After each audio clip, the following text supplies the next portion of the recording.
Hey guys, it is Fight Eve, Saturday night. Errol Spence versus Tim Tszyu. A big fight here in Australia. Just thought I'd jump on and recap fight week so far and give some final thoughts on the fight. It's an intriguing fight. How much impact will that layoff have on Errol Spence? How much damage has Tim Tszyu taken in those Fondura fights at Buckrun Fight? And did Tim Tszyu look well enough in that last fight to beat a guy like Errol Spence? Those are the questions that I think will be answered in the first 2 rounds of this fight. But it's been a great build up. It's been a great build up. Errol's been a class act. Tim Tszyu's been a class act. Tim Tszyu's always a class act. Both guys are here to fight. One thing that struck me, Errol is in shape. He's here to fight. Tim Tszyu's always in shape. He's always in here to fight. Very curious to see what style Tim Tszyu utilises in this fight. I mean, I spoke to him the other day, and a lot of people think just because Jeff Fennick's training him, he'll have that Fennick style. But I asked him that, and he said that he'll have more of a hybrid style of everything he's learnt from Igor to Pedro to Jeff Fennick, and he'll utilise everything he has learnt in his career so far to try and beat that Errol Spence puzzle.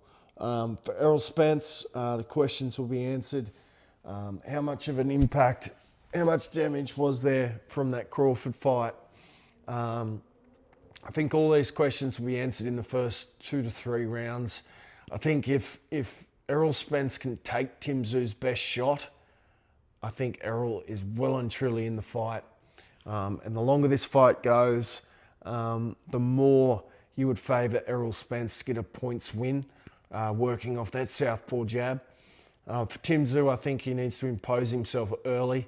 And by imposing, I don't mean be reckless. I think just be there. Be strong, be there, tight defence. And look to negate Spence's jab.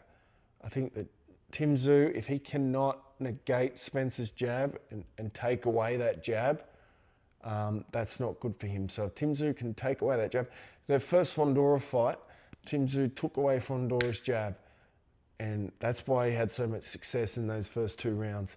If he can do that against Errol Spence and start landing some big shots and get Spence thinking, does he really want to be here after those 3 years?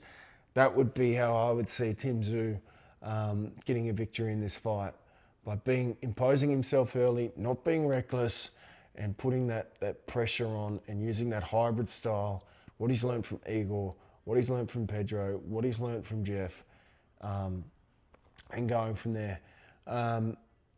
Hopefully, we get a good fight. I mean, the poor fellas at No Limit have been through it today with Stephen Fulton. That's just a disgraceful situation, and no fault of No Limits.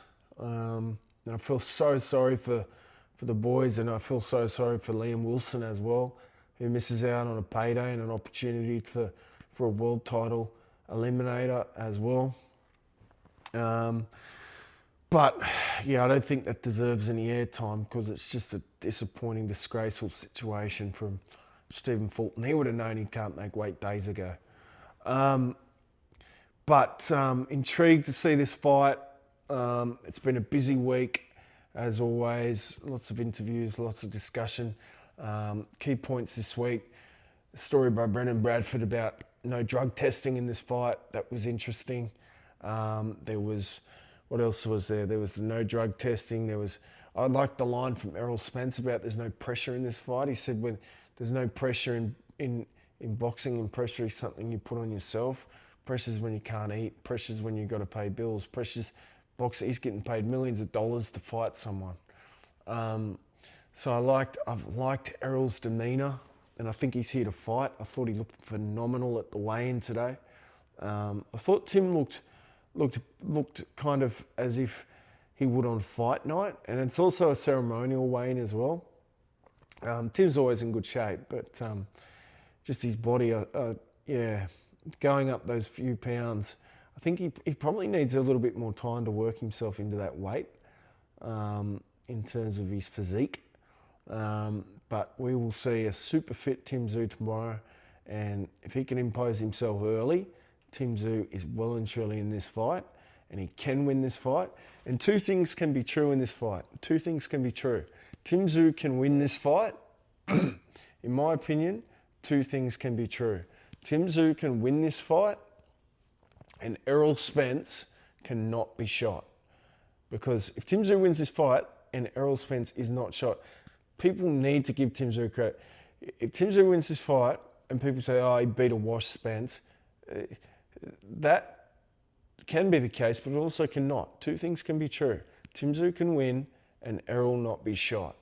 For Errol Spence, if he's to come back after 3 years and get a dominant beatdown performance after establishing the jab and slowly through those rounds putting a beat down on Tim Tszyu, then that's impressive, and he could go on to, he could line up a fights at Boots Ennis or Josh Kelly or, Lara or one of those titles at 160 while Genebek's out. But yeah, intriguing fight. Excited to be there. Looking forward to it. Should still be a great card, even though no Charlo, no Fulton. Wish Tim Tszyu all the best. He's been a tremendous asset to Australian boxing. He's done a lot for me personally in terms of my business and coverage of the sport here in Australia, and we wish Tim Tszyu all the very best. It's a tough fight, and we wish Errol the best as well. These two champs will go at it, and may the best man win. And I hope you enjoyed the coverage throughout the week, and stay tuned for some extensive coverage tomorrow, and we will see you at the fights.